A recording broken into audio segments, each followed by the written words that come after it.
Alright guys, I just got done recording my holiday shopping guide and I'm in the mood to record one more video real quick. I was looking over every single Game of the Year winner and then every single Game of the Year nominees. I thought it'd be a fun and good video to just go over every single winner, what I think of them, have I played them, and then what's my personal winner from each year. So let's get into it. Also, every single game that I think is Game of the Year, I did not actually play that year sometimes. So with the superpower of hindsight, Captain Hindsight, the hero of the modern age, gave him the amazing power of extraordinary hindsight. God bless you, Captain Hindsight! God bless you! I'm just gonna put them in the year that they belong in, even though I didn't play them that year. And a disclaimer, these are my personal choices for games I enjoyed the most. Even if they are not technically or mechanically better on a gameplay level, I will choose what I want, what I enjoyed the most that year. Starting off with 2014, winner was Dragon Age Inquisition. I personally have never played or ever heard of this game. 2014, I just graduated from high school, so I was not an avid gamer yet. It wasn't a big part of my life.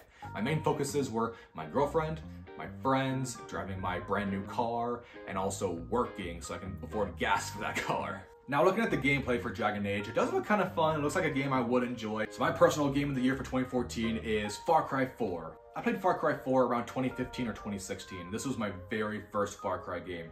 After beating it, I saw a lot of people online talking about Far Cry 3 and how it's so good. So I went and played Far Cry 3. And I thought it's pretty good, but I like Far Cry 4 better. I really liked the villain of Far Cry 4. Pagan Min, is that his name?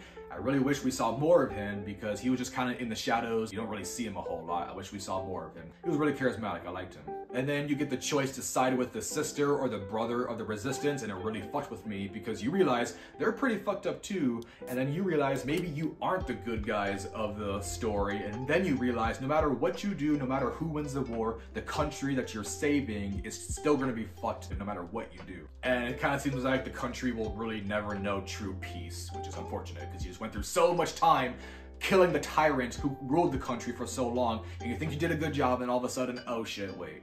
By this point, you probably know all the Far Cry shenanigans and gameplay, and the gameplay formula, so I won't get into it, but Far Cry 4 does it really well. I think they did a really good job taking Far Cry 3 and advancing it to Far Cry 4. And I also just love the setting in like Asia in the mountains. It was just a really cool setting, and all the wild animals too. 2015, the winner was Witcher 3. I had just played this game all the way through and beat it for the very first time this year, and I actually made a video about it if you want to go watch that and get my full thoughts. Overall, I loved it. It's really cool. I really liked it. The ending kind of sucked, but I found the game to be really fun. Back in 2015, I had no idea what a Witcher even was. I didn't even own a PS4 when the game came out. I actually bought a PS4 for one very specific game.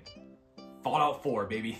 I remember staying up until the sun would rise, staying up so late at night playing Fallout 4. My second favorite game of all time is Fallout New Vegas. So when Fallout 4 was announced and released, I was so hyped and excited. You have no idea. Fallout 4 would be my winner for Game of the Year if it wasn't for one other game called Metal Gear Solid 5, The Phantom Pain. Just casually, just want to show you something kind of cool. In case you didn't know or see, baby girl, my baby girl, my very first baby girl, me and my fiance's very first baby. That's why I haven't been posting very many videos. I've been busy with her. I don't even really have the words to describe Metal Gear Solid 5. Fucking amazing, I guess, are the words. The perfect Metal Gear stealth mechanics in an open world setting, just fucking amazing. The story is not perfect because Snake says a total of like 5 words throughout the whole entire game, and the story leaves on a cliffhanger, leaving the story unfinished. Regardless, this is one of my favorite games of all time, based on the gameplay itself, and also quiet. 2016, winner is Overwatch. I have never played this game or any of the nominees from 2016. I am not a multiplayer online kind of guy. Single player action adventure games are my jam. I dabble in Halo Infinite and Call of Duty every now and then online. My winner is one of my favorite video games of all time, and I think it's honestly very underrated. Far Cry Primal. Yes, another Far Cry game. This game is fucking awesome, man. At first, I thought this game would fail. The Far Cry formula without guns? That's gonna be stupid. No, this is freaking awesome, and this game is actually, I think, better than all the other Far Cry games. Somehow, the Far Cry formula works really well in a caveman setting. It just works really well. I don't know how. I don't know how they pulled it off, but they did. The taming beast system is just my favorite gameplay mechanic. You tame a fucking saber-toothed tiger and ride on its back, and you go to an enemy, control the tiger, and the tiger eats the enemy's face. What other game lets you do that? Alright, going to 2017, the winner is Zelda Breath of the Wild, and I almost agree. At this point, I didn't even own a Switch, and I have never even played a Zelda game when this game released. I didn't even play Zelda Breath of the Wild until 2020, and I love open world games, and Breath of the Wild is easily one of the best open world games of all time. After playing it, I can see a lot of games that came after it take a lot of inspiration from Breath of the Wild. My winner is another open world game, Horizon Zero Dawn. This game was just a crazy experience for me, okay? The atmosphere and the vibes of Horizon are unlike any other game I've ever experienced. One of my very first games playing as a female protagonist, and she is just a freaking badass. The animal mechs are so crazy and fun. The amount of enemy variety is so astonishing too. Like every area I explore is just something new and exciting to find, and I gotta figure out how to defeat each one. The sound effects in this game are amazing, and the music is hypnotic. The game is a truly one-of-a-kind experience. Open world, one of a kind. Main protagonist, cute, badass, and funny. Gameplay is thrilling and intense. Story is meh, the one downside I think to the game. Honorable mention is Hellblade: Senua's Sacrifice, another one-of-a-kind game. This is one of my most favorite and most unique games I've ever played, but at the same time, I never want to play it again. This was one of the most emotionally draining video games I've ever played, so as much as I love it, never want to play it again. I am really excited for the sequel, and if you've never played Senua, try it. It's on Xbox Game Pass. 2018, God of War. I really liked God of War. I did not grow up with God of War on my PS2 or PS3, but I knew enough about Kratos to understand his backstory and to understand the big story moments and the big emotional moments in the game. I knew enough to understand and follow along. Even if E3 is dead, it'll always be remembered for that legendary God of War trailer announcement with the live audience reaction. Oh my God. Also, Mimir is one of the best NPC companions ever. I love him. My winner is Red Dead Redemption 2, and it's not even a contest in my eyes. I still don't understand how God of War beat out Red Dead 2. Yeah, God of War is great, but Red Dead 2 is fucking brilliant. Besides the weird Gwarma adventure, this game is perfect, I think. I would feel comfortable saying this might be the best video game of all time. Music, atmosphere, sound effects, wildlife, story, open world, characters, action, combat, visuals, and graphics, all perfect. This was my number 3 most favorite video game of all time, but it did get bumped down to number 4 by a game we'll talk about later. Spider-Man really makes you feel like Spider-Man and the exaggerated awkwardness of an early 20s white guy. 2019, the winner was Sekiro. I did not play a From Software game until 2022, and then I finally played Sekiro in 2023, and I really liked it. The combat is smooth, fast-paced, fun, challenging, and badass. I talked more about it in my video if you want to go more into my thoughts. My winner for 2019 is Dragon Quest Builders 2, which I know is a very weird choice, but hear me out. Prior to Builders, I had originally bought a Switch just to play Pokemon games like Pokemon Sword and Let's Go Pikachu. I discovered one of my favorite YouTube channels around this time, Beat 'em Ups. The first game his videos convinced me to buy was Dragon Quest Builders 2, which started a trend for me discovering new and cool games that I enjoy on my Switch. I am not a big JRPG fan, and I'm not a Minecraft fan, so I'm not exactly sure why I enjoyed Builders so much, but I just really did love it. For sentimental reasons, this game being the very first game to start me on my Switch journey outside of just Pokemon, Builders is my winner. 2020, winner is Last of Us Part 2. Ugh, I'm starting to lose my voice. Hey Waterloo, you want to sponsor me? I would love to. The winner was Last of Us Part 2. Remember I mentioned Hellblade: Senua's Sacrifice was so emotionally draining I never want to play it again? Same exact thing for Last of Us Part 2. I loved Last of Us 1, so I was really excited to see Joel and Ellie 4 or 5 years later. The fact that Joel dies within like the first act of the game really broke my heart. I played this game once, never wanted to play it again. Gameplay and combat, fucking amazing. Story, I hate it. I don't mind Abby as a character. Like, yeah, of course I agree with her. She wants to kill the man that shot her dad in the face while he was trying to find a zombie cure.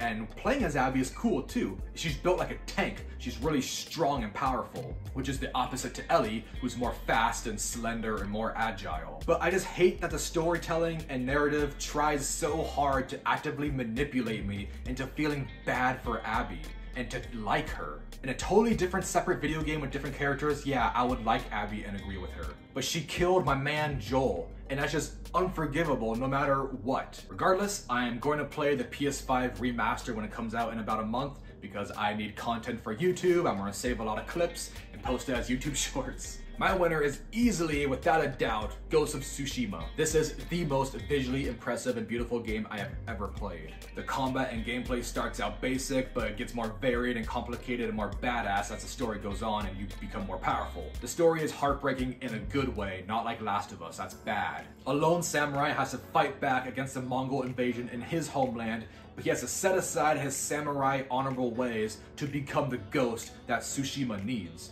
But in the process, he gets outcast and shunned by his uncle. I loved there are no markers on the screen, instead the wind just guides you to the destination.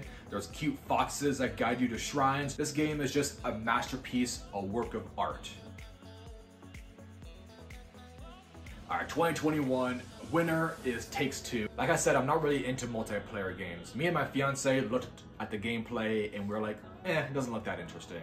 My winner is Halo Infinite. There weren't a lot of choices to choose from this year. This is not a perfect game, but it is really fun. 2021 was the year I finally got my very first Xbox. I signed up for Game Pass and I immediately started to play through all the Halo main story games. You play as Master Chief in an open world setting with a grapple hook. That's really all you need for a good game. There are some areas I would have liked to see get some more love and attention, but overall the campaign and the game is really fun. Multiplayer was pretty fun too. This game might be my #1 spot for most smooth and satisfying gun gameplay. This is the one and only dishonorable mention of this video, Far Cry 6. I was so fucking excited for this game, and this was a huge disappointment, the biggest disappointment I felt playing a video game in a very long time. Gus Fring himself cannot save this game, unfortunately. 2022 winner is Elden Ring. Yes, I agree. Elden Ring is one of the best games that have ever been made. This was my very first From Software game. I can make an hour-long video about why I love it so much. I love the boss fights, the multiplayer mechanics, the different weapons and classes, and many, many more. This became my third favorite game of all time. This is a game that knocked off Red Dead 2. This game took over my life for almost a whole year. I have over 500 hours of gameplay, I think. I went through like 4 or 5 different playthroughs with 4 or 5 different classes and weapons. I was obsessed with Elden Ring for a long time. Also, I love my girl Ronnie. I am a simp for my blue witch puppet lady. I love her, and I love her companion, the wolf guy. I forgot his name. Blyde, I think. Hated playing as Atreus. Also, he's just a whiny brat the whole game, too. I know he's a teenager and going through puberty and shit, so he's got a lot of emotions, but still, he was so annoying the whole game. And then in 2023, we have Baldur's Gate 3 is the winner. I have not played this game yet, even though I really want to.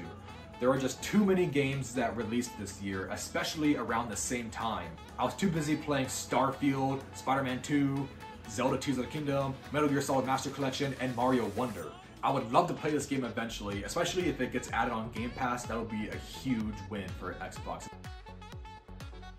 This seems like the kind of game that would take over my life, and I would really need to invest and dedicate a lot of time into playing this game. And right now, my life, I don't have that in my life because of this. Oh baby, what are you doing? You waking up? I am really conflicted with my 2023 Game of the Year, so I'm choosing 3 games. Screw you, this is my video, I can do whatever I want. First, Spider-Man 2. This is the game I had the most fun playing this year. Swinging around as Miles and Peter, dealing with the symbiote and Kraven was just so much fun. But this game is not perfect, I know that. People are mad this game didn't win any categories at the Game of the Year awards, and I think this is how I explain it. I think Spider-Man 2 does a lot of different things really good, but doesn't do anything great. Not one thing it does is really great, but it does a lot of really things good, so it's still a really good game overall. Now the game I personally thought would actually win Game of the Year was Zelda Tears of the Kingdom. On a technical and gameplay level, this game is more impressive and advanced and varied than Spider-Man 2. And with its game design, it's just a better game overall. This might be the best open world game ever made all time. So fun aspect Game of the Year is Spider-Man 2. Technical and mechanical aspect is Tears of the Kingdom. But my personal most favorite game of 2023 is Metal Gear Solid Master Collection, which shouldn't really count because these games came out in like the early 2000s and this is just a collection. But whatever, like I said, my video, I can do whatever I want. Konami has not done a very good job keeping these games on modern consoles and modernizing them. A lot of these games were stuck on the PS1 or the PS2 or the PS3 or the Xbox 360. For me, the only way I can play some of these games was getting a 360 disc of the collection that was very overpriced and using the backwards compatibility on my Xbox Series X and playing it that way. That was the only way I could play it because without emulation, I don't have access to emulation, there was no way to play these games. And personally, I've never even played Metal Gear Solid 1 before, okay? So I was happy enough to pay the $60 just so I can experience Metal Gear Solid 1 for the very first time. I know this is a very half-assed port, like they just took the games from like the PS3 and they just put it on here and they didn't really do anything to add upon it or like improve it in any way. Yeah, I get it, but I don't care. Metal Gear Solid, Snake is on PS5, modern Xbox, and the Switch. Snake is on the Switch, not just Fortnite, not just Smash Bros. Snake has his own game. His own game! Look at that! I can play my favorite video game of all time in handheld mode. How fucking sick is that? Konami righting its wrongs, making Metal Gear Solid widely available, widely accessible on all platforms and consoles. Thank you, Konami. I cannot wait for Volume 2. So, overall, out of the 9 winners, I have only played 6 of those games. Out of the 9 winners, I agree with 1, Elden Ring. I believe all the winners are deserving, except Last of Us Part 2. But my personal tastes and experiences, I enjoyed a different game personally each year. And who knows, this time next year, I might change my opinion and Baldur's Gate 3 might become my 2023 Game of the Year. So what is your Game of the Year? Do you think I have a hard-on for Far Cry? Is Far Cry an overrated series? Do I have stupid Game of the Year winners? Let me know what you think in the comments. All right, I gotta go feed her a bottle. I gotta go edit this video and I gotta go cook dinner. Yeah, love you guys. Thank you. Bye. Mwah.